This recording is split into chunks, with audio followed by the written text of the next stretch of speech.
los presidentes Gustavo Petro y Nicolás Maduro tuvieron su primer encuentro cara a cara, en un nuevo paso de las relaciones bilaterales entre Colombia y Venezuela después de 3 años de ruptura diplomática. Siguiendo la misma línea de su antecesor, el fallecido Hugo Chávez, Maduro ha protagonizado años de tensiones con los predecesores de Petro, Juan Manuel Santos, 2010 a 2018, e Iván Duque, 2018 a 2022, a quienes incluso llegó a acusarlos de preparar planes para eliminarlo. Ahora, la relación bilateral entre ambos países, la reapertura de fronteras y el reingreso de Venezuela al sistema interamericano de derechos humanos, vea los mensajes de ambos mandatarios. Con el presidente Gustavo Petro, con su delegación, hemos conversado diversos temas de la cooperación bilateral entre Colombia y Venezuela, dos países que tenemos una marca en la historia, una marca para la hermandad y el entendimiento. Y además tenemos un destino común, sin lugar a dudas. Colombia y Venezuela, si algo tenemos, es un destino común entre nuestros pueblos. Y los gobiernos estamos obligados, en la diversidad de nuestras visiones, siempre a trabajar por el bien común de Colombia, por el bien común de Venezuela. Hemos conversado ampliamente sobre las relaciones comerciales, sobre las relaciones económicas, sobre los nuevos pasos hacia una apertura total y asegurada de las fronteras entre Colombia y Venezuela. Hemos conversado sobre la seguridad y el funcionamiento debido y correspondiente de esa frontera.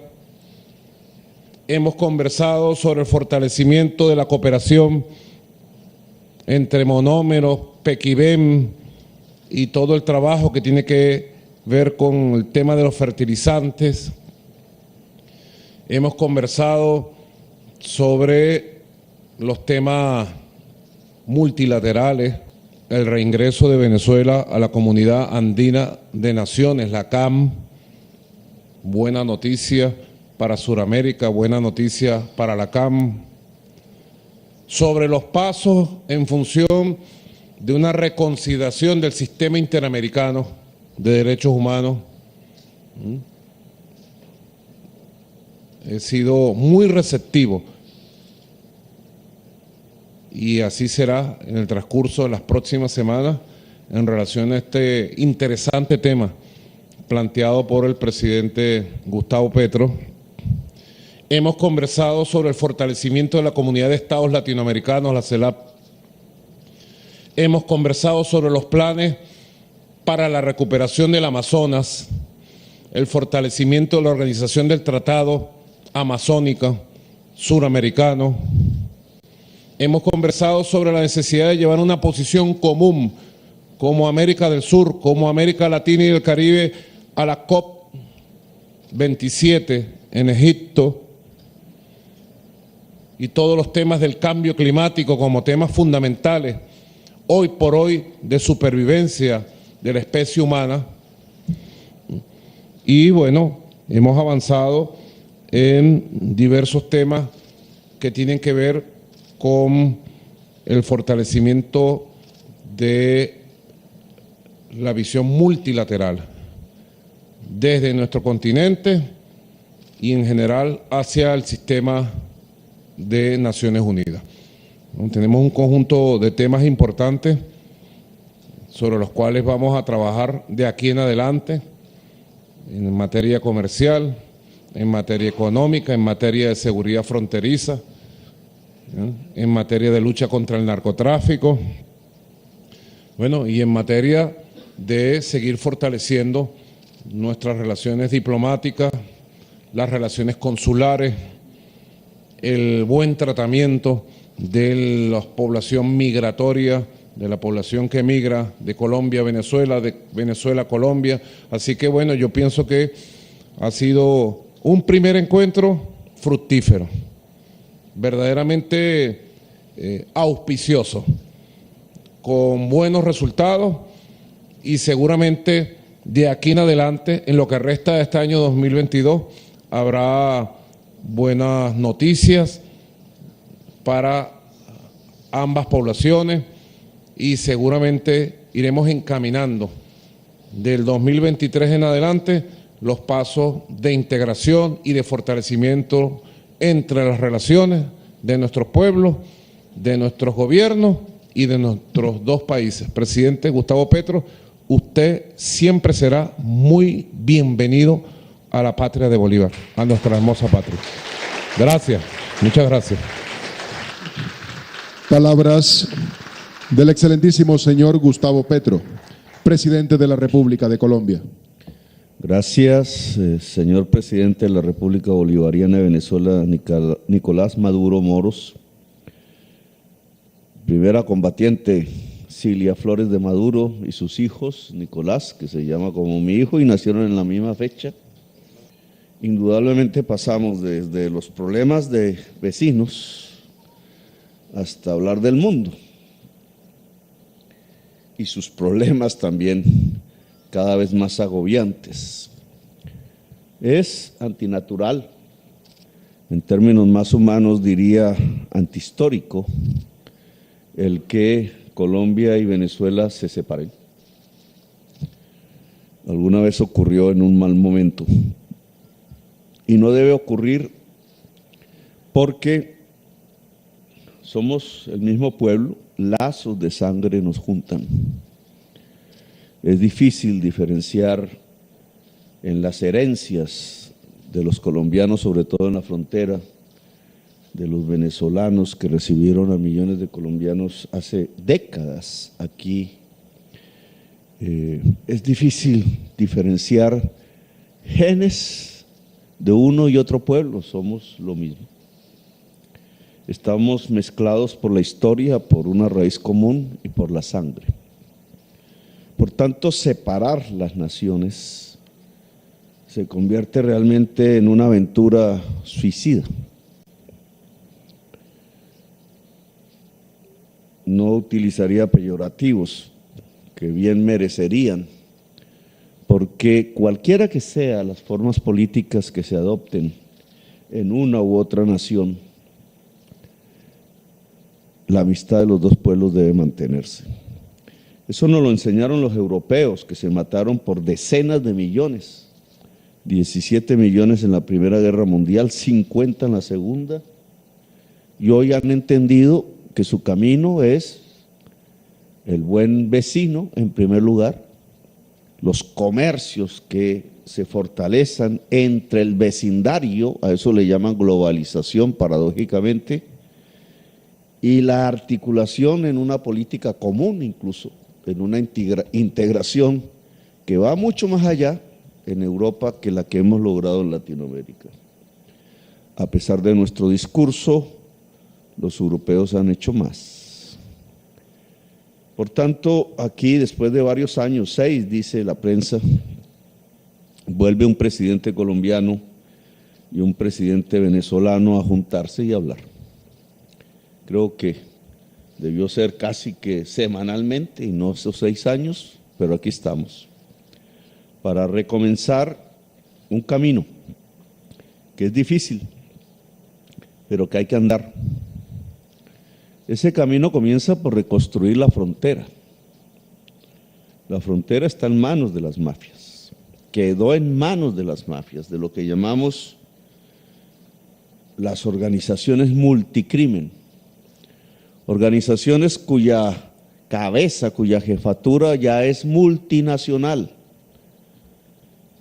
que es la expresión de un fracaso en algo que se llama la guerra contra las drogas, que comenzó hace 50 años y lo que nos ha dejado hoy es desestabilización democrática, 1 millón de muertos en América Latina y territorios que realmente se han perdido, tanto para las sociedades como para los estados, hundiendo incluso a países enteros en crisis a lo largo y ancho de esas rutas de tráfico.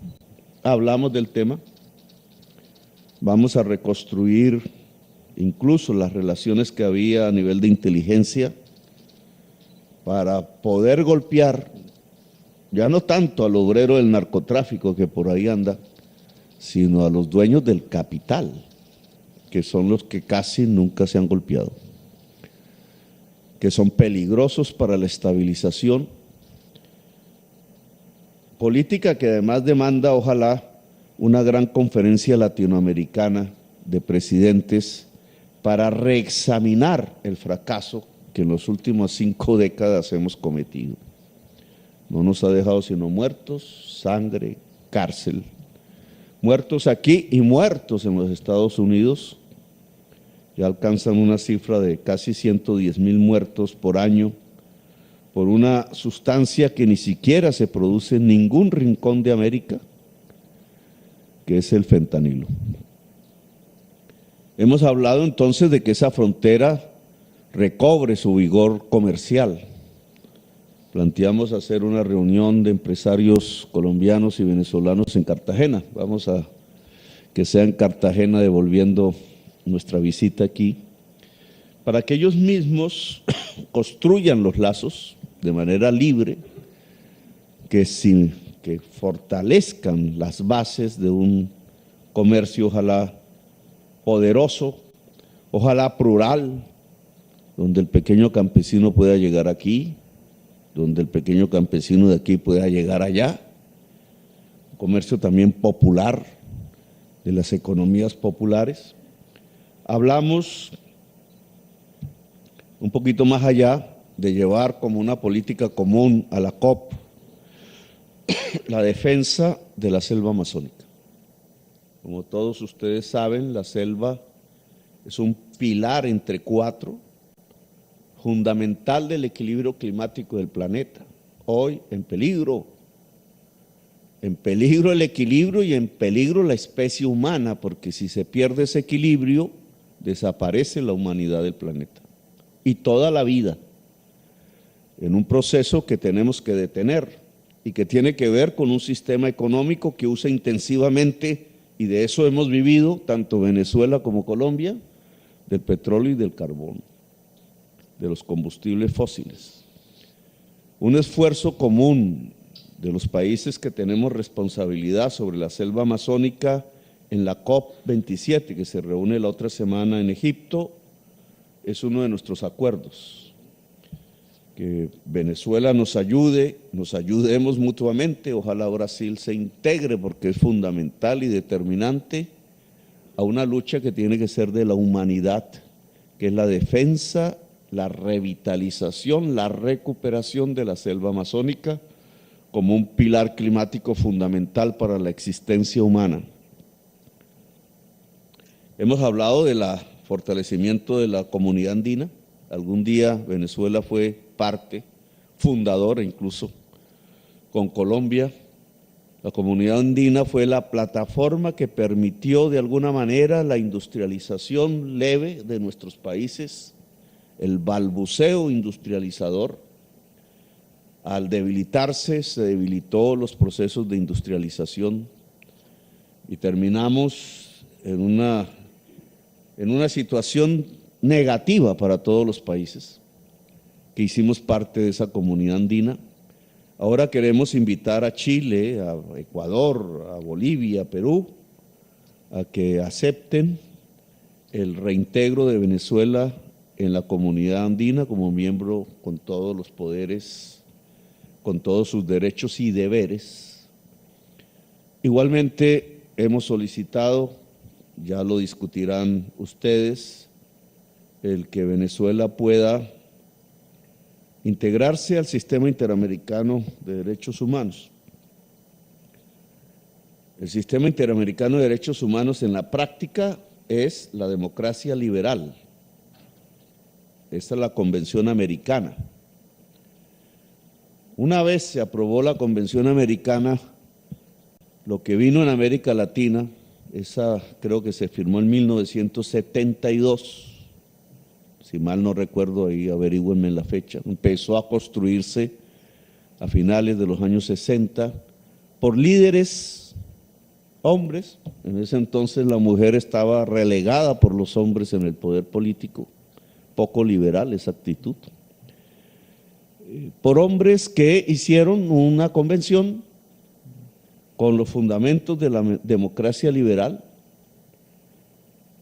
y al año siguiente lo que vino fue el golpe de Estado contra Salvador Allende, o sea, la destrucción total de la democracia, incluso en los preceptos más liberales y fundamentales, la dictadura de Pinochet.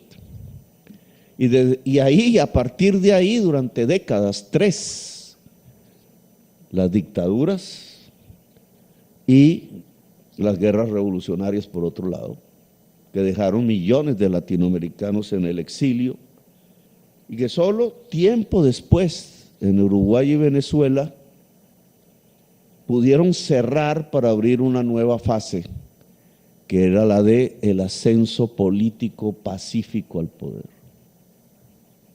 Fase con sus más, fase con sus menos, que aún hoy vivimos. Yo soy incluso una demostración física de este nuevo periodo. Pero hoy, ante la barbarie que se desata en el mundo, ante el avance de los fascismos, del autoritarismo, de los éxodos que son respondidos con balas en las fronteras, tanto en Europa, donde nació la palabra democracia, y cerca de donde nació la ciudad de Atenas, el mar Mediterráneo se ha convertido en una fosa común. Pero también aquí en nuestra América, cuando se cruza por el Darién, cuando se cruza por México, cuando se llega al río Bravo, que va mostrando la plena vigencia para el progresismo del mundo y sobre todo de América Latina, de defender los viejos preceptos. Ahora nosotros tendríamos que defenderlo de la Convención Americana y del Sistema Interamericano de Derechos Humanos. Y por eso le hemos pedido a la República Bolivariana de Venezuela fortalecer ese sistema, incluso bajo los nuevos signos de los tiempos, la nueva fase que vamos a vivir, que tiene esta vez que generar una verdadera integración latinoamericana en la práctica, en los hechos, en los proyectos, no solamente en los discursos. El mundo hoy nos mira, en cierta forma América Latina, precisamente por la barbarie que crece, por los tiempos políticos y las tensiones que genera la crisis climática y la incapacidad hasta ahora del mundo que provoca la crisis climática de resolverla, no encuentra más que la guerra, guerra y guerra, no encuentra más que la xenofobia, no encuentra más que retornar a Mussolini y a sus ideas. Es América Latina la que hoy es un faro de la democracia mundial. Antaño, Bolívar quizás es un ejemplo de eso. Seguimos ideas, tradujimos a la luz de la vela las palabras del francés con un diccionario para encontrar lo que eran las nuevas teorías democráticas, y nos levantamos en armas en ese entonces y ganamos, pero no aplicamos las teorías. Hoy no seguimos, hoy no hay nada que seguir. Nada en el mundo nos está diciendo tradúzcanme con el esfuerzo de la luz de las velas o de las luces hoy LED. Ahora nos toca a nosotros.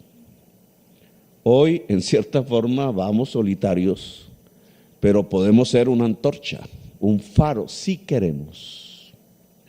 Y creo que nos corresponde el turno de ser faro. Y en esa medida, integrarnos, ubicar los cauces de la democracia, vincularnos al pueblo sin el cual nada es posible y poder alumbrar otra vez un siglo de las luces que se necesita. Porque si no aparece un siglo de las luces en este siglo XXI, lo que viene es la extinción. Y entonces tenemos un papel que cumplir, un esfuerzo. que hacer. Y por eso nuestras solicitudes a nuestra hermana república y vecina, a nuestro pueblo común, de juntarnos en este esfuerzo que comienza, que debe hacer y debe construir historia mundial, para lo cual tenemos que ser audaces, dialogantes, seductores, abiertos, amplios, porque no tenemos ninguna receta sobre la cual guiarnos. La única, el instinto, la única, nuestro propio pensamiento, la única, nuestra propia histórica, la única, la experiencia mundial. Sobre ellos prender la antorcha para gritar democracia y libertad. Y esa es nuestra invitación. Así que gracias por estas horas y seguiremos en estas discusiones, debates y encuentros de una hermandad que nunca debió ser quebrada. Gracias.